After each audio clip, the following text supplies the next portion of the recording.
बिस्मिल्लाहिर्रहमानिर्रहीम। अस्सलाम वालेकुम स्टूडेंट्स। लास्ट टाइम हमने थ्योरम 3.5 से ऊपर ऊपर तक पढ़ लिया था। ये बेसिस से रिलेटेड हमारे पास एक थ्योरम आ गया। बेसिस से रिलेटेड थ्योरम है तो जो एग्जैक्ट टोपोलॉजी की बेसिस है वो हम पढ़ चुके हैं, और अब उसकी सब बेस की बेसिस के बारे में देखना है कि वो किस तरह से फाइंड आउट करते हैं। जो एग्जैक्ट टोपोलॉजी होती है उसकी बेसिस में कौन से सेट्स होते थे आपके, वो ओपन सेट्स बेसिस के सेट्स बनाते हैं जिनके लिए आपको कोई भी सेट अगर गिवन हो, स्पेस का कोई भी सबसेट गिवन है, उसके हर पॉइंट के लिए एक ओपन सेट ऐसा मिल जाए कि वो पॉइंट उस ओपन सेट में कंटेन कर रहा हो। तो ऐसे कम से कम सेट्स को हम इकट्ठा करके उसको बेसिस का नाम दे देते हैं। ठीक है, अब सब बेस के लिए बेसिस कौन सी होगी? बहुत आसान तरीका है। जो ओरिजिनल टोपोलॉजी की आपने बेस बना ली होती है, जो बेसिस सेट एक बना लिया होता है, अब आपको एक सेट वाई दिया जाता है जिसके ऊपर सब बेस बनानी होती है, सब टोपोलॉजी एक बनानी होती है। उस टोपोलॉजी की बेसिस कैसे बनाएंगे? उस सेट का इंटरसेक्शन लेंगे उन ओपन सेट्स के साथ जो आपने बेसिस सेट में रखे हुए होंगे। यानी एग्जैक्ट टोपोलॉजी की जो बेसिस में सेट्स हैं उनका इस वाई के साथ इंटरसेक्शन लेकर जो सेट्स आएंगे वो न्यू टोपोलॉजी की बेसिस बनाएंगे। ठीक, इसकी एग्जैक्ट डेफिनेशन किस तरह से लिखी हुई है? Let X be are topological space and beta be a basis for the topology on X. If y is subset of x, then the collection beta y equals b intersection y where b belongs to beta। यानी कि जो आपकी x की basis की collection है उसमें से आपने ओपन सेट्स b लेना है और उसका y के साथ इंटरसेक्शन करवाना है। इंटरसेक्शन के बाद जो सेट आएगा उसे आप लिख लोगे इस सेट के अंदर और इसको बी वाई के नाम से डिनोट, बीटा वाई यानी कि ये बेसिस है फॉर सेट वाई, इसके नाम से डिनोट कर देंगे। तो ये न्यू बेसिस बन जाएगी जो हमने एक नई सब स्पेस टोपोलॉजी क्रिएट की होगी। ठीक है, एंड ऑब्वियसली ये न्यू जो बेसिस है ये ओरिजिनल बेसिस का ही सबसेट आपके पास आएगा, और बल्कि ओरिजिनल टोपोलॉजी का ही कोई ना कोई सबसेट मिलेगा। इसका प्रूफ फ़िलहाल हम स्किप करें हैं, एग्जाम्पल को देख लेते हैं ताकि आपका कॉन्सेप्ट क्लियर हो जाए। Example 3.4, consider the circle S1 containing R2 with the standard topology। Standard topology means जिसमें आपने ओपन डिस्क बनाई हुई होंगी। R2 के ऊपर अगर स्टैंडर्ड टोपोलॉजी देखो तो वो ओपन डिस्क होती हैं, जबकि R के ऊपर देखो तो वो ओपन इंटरवल्स होते हैं। तो आपने R2 में से एक सबसेट लिया, एक ओपन सर्कल ले लिया और उस R2 के ऊपर जो स्टैंडर्ड टोपोलॉजी है वो क्रिएट कर ली। Because open balls form a basis for the standard topology on R2। ये चीज़ हम पीछे पढ़ चुके हैं कि R2 के ऊपर जो बेसिस बनती हैं वो स्टैंडर्ड टोपोलॉजी से भी बन रही होती हैं, और स्टैंडर्ड टोपोलॉजी में ओपन बॉल्स ये वाली बेसिस बना रही होती हैं। ओपन रेक्टेंगल्स भी बनाती हैं, ओपन हार्ट शेप्स भी बनाती हैं, लेकिन यहाँ पे हम स्पेसिफिकली ओपन बॉल्स की बात करेंगे। Their intersection with S1 forms a basis for the standard topology on S1। यानी जो आपको सेट S1 दिया गया है you will consider it as Y, कि आपको Y गिवन है जिसके ऊपर एक न्यू टोपोलॉजी क्रिएट करनी है, सब स्पेस टोपोलॉजी, और न्यू बेसिस फाइंड करनी है। तो मैं इस S1 के साथ इंटरसेक्शन लूँगी अपनी बेसिस सेट्स का, और बेसिस सेट्स क्या होंगे? जो ओपन डिस्क पड़ी होंगी R2 के अंदर, वो सारी की सारी बेसिस के पॉइंट्स होंगे। तो उन बेसिस का इस सर्कल के साथ जब हम इंटरसेक्शन लेंगे तो आप फिगर में देखें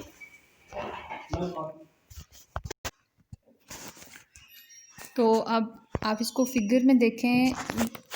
R2 की ये हमने स्पेस कंसीडर कर ली, इसके अंदर जितनी भी बेसिस हैं वो सारी की सारी ओपन डिस्क होंगी। फॉर एग्जांपल यहाँ पे 3 ओपन डिस्क आपको शो हो रही है।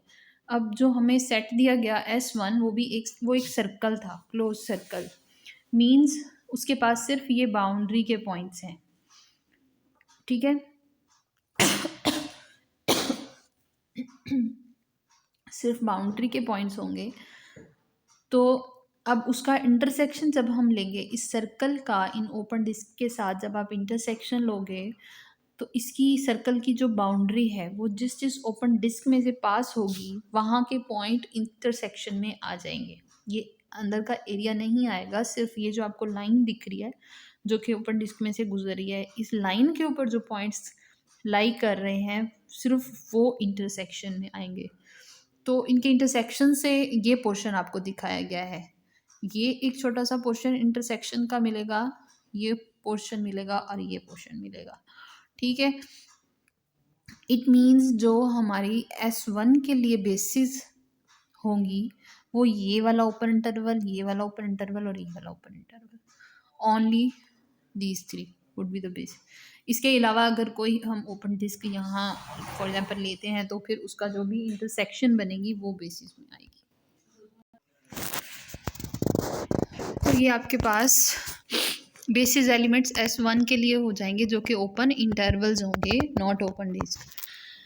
इंपॉर्टेंट नोट क्या है, when we refer to the circle as a topological space we means S1 with the standard topology. क्या मतलब है, जब हम दी सर्कल कहेंगे तो हम टोपोलॉजिकल स्पेस के अंदर स्टैंडर्ड टोपोलॉजी के थ्रू जो एक सर्कल बनता है उसकी बात कर रहे होंगे। और जब हम आ सर्कल कहते हैं तो हम एक ऐसी फिगर जो सिर्फ एक सिंपल सी सर्कल है, वो किसी फॉर्मूले से क्रिएट होके नहीं, टोपोलॉजिकली फॉर्मूले से क्रिएट होके नहीं आई है, वो एक सर्कल है। ठीक, कोई भी सर्कल हो सकता है।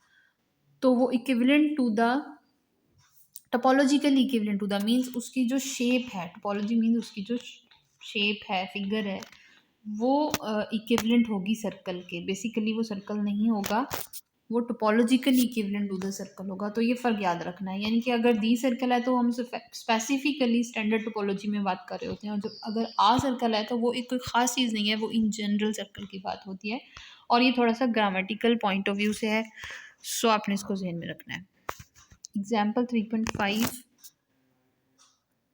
इन R3 space R3 में C be a circle of radius 1 in the XZ plane with center at point 2 0 0।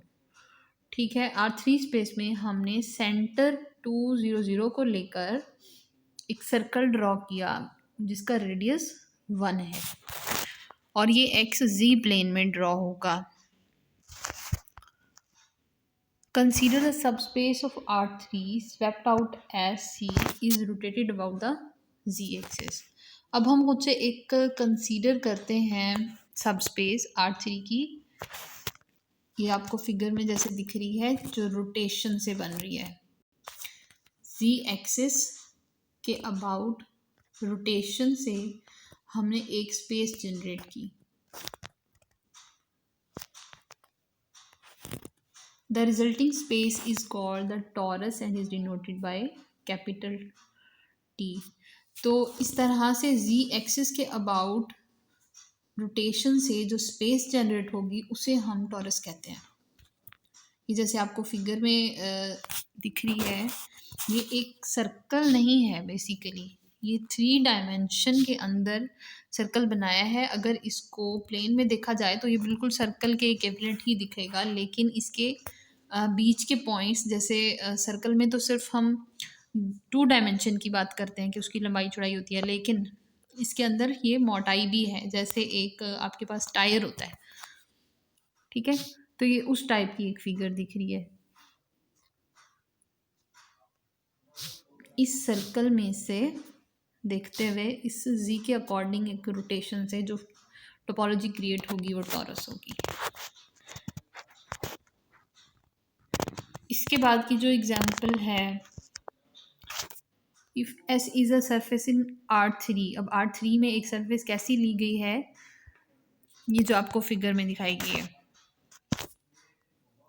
ये एक ओपन सेट दिख रहा है, दिस इज ऑल्सो ओपन, ये भी ओपन है, ये भी ओपन है और ये भी ओपन है। ठीक है, इस तरह से, लेकिन ये सर्कल नहीं है बिकॉज इसके अंदर यहाँ पे गैप है, ये आपको गैप्स दिख रहे हैं। तो हमने R3 में इस स्पेस को ले लिया, सरफेस को ले लिया, then the collection of open patches in S. अब इस सरफेस के अंदर जितने भी ओपन पैचेस हैं वो R3 के साथ इंटरसेक्शन से मिलेंगे और वो इस सरफेस के लिए बेसिस का काम करेंगे। ठीक है, जैसे ये लिखा हुआ है open patches on the surface are basis elements for the standard topology. Further आपके पास एक्सरसाइज आ गई है, सेक्शन 3.1 यहाँ पे फिनिश हो जाता है और इससे रिलेटेड कुछ क्वेश्चंस हैं। Let x is equal to the set containing ordered pair such that कि आपका फर्स्ट कोऑर्डिनेट x है और सेकंड कोऑर्डिनेट 0 है। इट मीन सिर्फ x एक्सिस की बात हो रही है।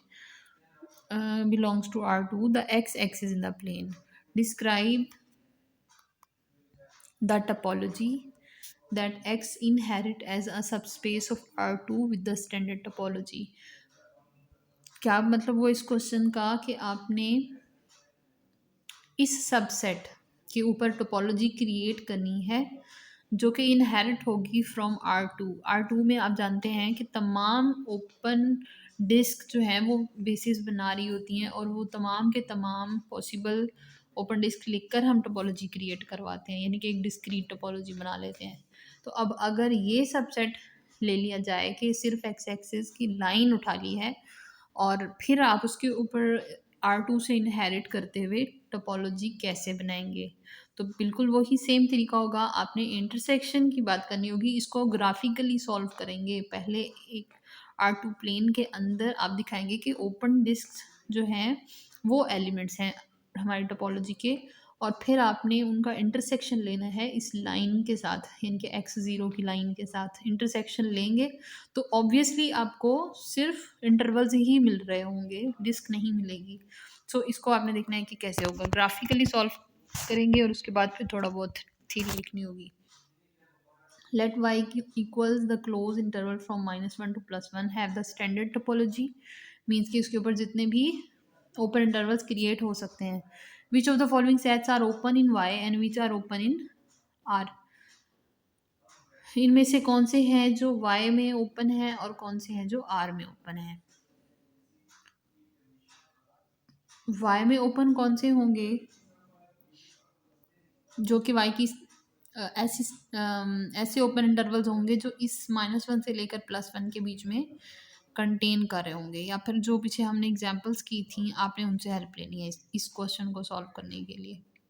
बल्कि ये क्वेश्चन मैं आपको सॉल्व करके खुद प्रोवाइड करती हूँ। इसमें 1 2 3 4 5 पार्ट्स हैं, तो कुछ पार्ट्स मैं सॉल्व करूँगी और फिर आपने उसी पैटर्न पे बाकी पार्ट्स को सॉल्व करना होगा।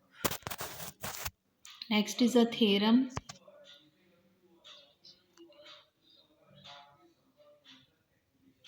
ठीक है, ये हमने पीछे थ्योरम कर चुके हैं, theorem 3.4। Let y is equal to this. Exercise में जो क्वेश्चन नंबर 3.4 है, 3.5 है एंड 3.6 है, इसको हम एग्जाम्पल की हेल्प से कर तो सकते हैं, लेकिन इसका एक पार्ट मैं खुद आपको सॉल्व करके दूंगी, फिर आपने उस पैटर्न पे करना है। बाकी इस एक्सरसाइज में पीछे थ्योरम्स रह जाते हैं, वो हमें नहीं करने। और फिर इंशाल्लाह हम next section 3.2 the product topology start लेंगे। आज के लिए आपने इतना ही करना है, और जो काम मैंने आपको असाइन किया है, असाइनमेंट दी है वो एक्सेल के लिए, वो सॉल्व करके मुझे शाम तक सेंड करेंगे।